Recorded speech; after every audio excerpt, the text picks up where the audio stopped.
بسم اللہ الرحمن الرحیم۔ جب میدان کربلا میں امام حسین ٹھہرے تو یزیدی فوجیوں نے چاروں طرف سے آپ کو گھیر لیا، جس کی تعداد ہزاروں میں تھی، جس کا کمانڈر عمر بن سعد تھا، اور امام حسین کی فوج کی تعداد صرف 72 تھی، جس کا کمانڈر حضرت عباس عالم بردار تھا۔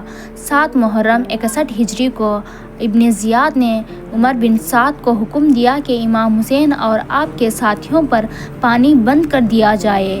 یہ خط ملتے ہی ابن سعد نے عمر بن حجاج کو 500 لوگ دے کر فرات کے کنارے پر تعینات کر دیا اور حکم دیا کہ امام حسین اور ان کے ساتھیوں تک پانی کا یہ قطرہ نہ بھیج دیا جائے۔ 7 محرم کو جب امام حسین کے خیمے سے اور ان کے ساتھیوں کے خیمے سے پانی ختم ہو گیا تو بچے پیاس سے رونے لگے۔ اس وقت اولاد رسول کی پیاس کی وجہ سے یہ حال تھا کہ ہر ایک بڑا چھوٹا پانی پانی چلا رہا تھا اور بچوں کی چیخیں نکل رہی تھیں، تو حضرت عباس سے یہ منظر دیکھا نہیں گیا، لہٰذا انہوں نے امام حسین سے اجازت مانگی کہ مجھے پانی لینے دیں۔ حضرت عباس عالم بردار پانی لینے کے لیے نکلے۔ آپ کے ساتھ 30 لوگ گھوڑ سوار پر تھے اور 20 لوگ پیدل تھے، تو عمر بن حجاج سے بات کرنے کے لیے حضرت عباس کے ساتھیوں میں سے جناب نوفع بن بلال مرادی آگے بڑھے، تو عمر بن حجاج نے جناب نوفع سے کہا، تم یہاں کیوں آئے ہو؟ تو جناب نوفع نے کہا، ہم وہ پانی پینے آئے ہیں جو تم نے ہم پر بند کر دیا ہے۔ تو عمر بن حجاج نے کہا، صرف تم پانی پی سکتے ہو؟ جناب نوفع نے جواب میں کہا، یہ کبھی نہیں ہو سکتا کہ میں تو پانی پی لوں اور امام حسین اور ان کے ساتھی پیاسے رہے۔ تو عمر بن حجاج نے کہا، ان لوگوں کو کسی صورت میں پانی نہیں دے سکتا، ہم یہاں کھڑے ہیں اس لیے کہ ان تک پانی نہ بھیج سکے۔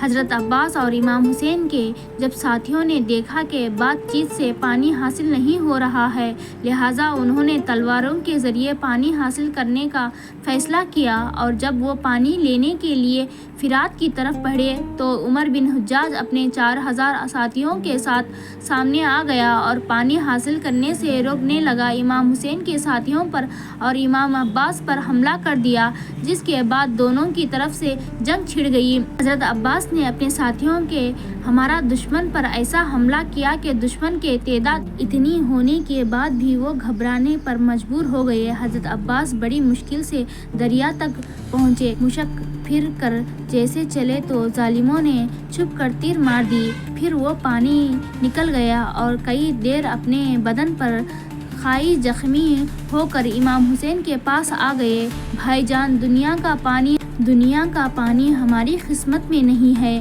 اب انشاءاللہ ہم حوض کوثر سے پئیں گے، اور یہ کہہ کر امام حسین کی گود میں شہید ہو گئے۔ روایت میں آتا ہے کہ پیاس کی وجہ سے اہل بیت طہارہ پر امام حسین کی ساتھی مچھلی کی طرح تڑپنے لگے، تو یہ کونین کھودا گیا، 70 ہاتھ زمین کھودی گئی، مگر پانی نہیں نکلا اور ہر طرح کی مجبوری ہو گئی۔ پیاس کی وجہ سے سب اشارے سے بات کرنے لگے اور تمیم سے نماز پڑھنے لگے۔ 7 محرم، 8 محرم اور 9 محرم، یہ 3 دن اولاد رسول پر ایسی گزری کہ ایک بوند پانی بھی نہیں ملا۔